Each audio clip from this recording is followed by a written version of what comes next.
Ministers have any supplementary answers? Mr President, earlier in question time, the Honourable David Shoebridge asked me a question regarding cocaine.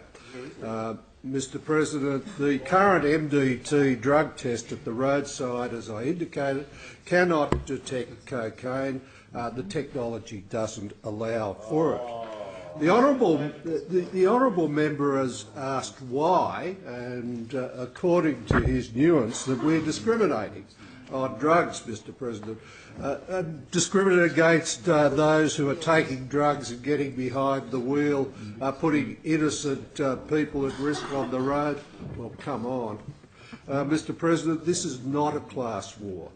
Let me update you on a few facts. In the 5 years to 2014, 4 drivers involved in fatal crashes were recorded with the presence of cocaine, compared to 220 fatalities where the 3 illicit drugs MDT test for were in their system. So there were 4 with cocaine, but 220 with the drugs that we actually test for on the side of the road. Mr President, this is not new science. It makes sense that we're testing for the biggest killers that are out there. Cocaine stays in your system, so I'm told, for about 6 minutes to 1 hour, making it difficult to detect in the current New South Wales oral fluid test. I'm also advised most cocaine users report using the drug very infrequently, with over 70% using the drug once or twice a year. I have to rely on my advising on this.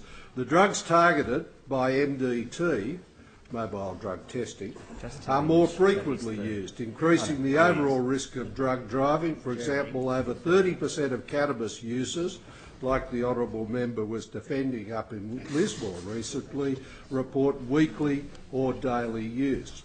Mobile drug testing is carried out by New South Wales Police in places such as Wahroonga, Vaucluse, and as varied as Dubbo and Leppington.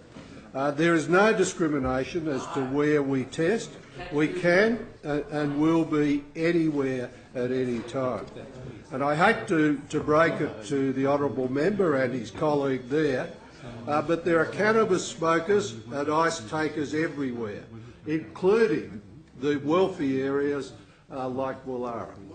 Mr President, I hope he isn't suggesting that we don't need to keep motorists in these wealthier areas safe from these high-risk drug drivers, particularly in his home in the eastern suburbs.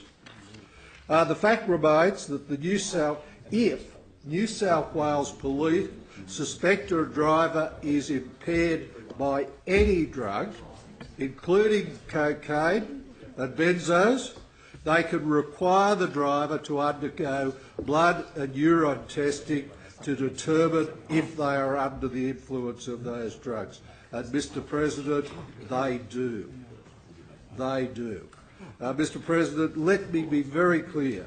These drivers on cocaine or other drugs will not go undetected or unpunished, regardless of where they are from. If you drug and drive, you will be caught.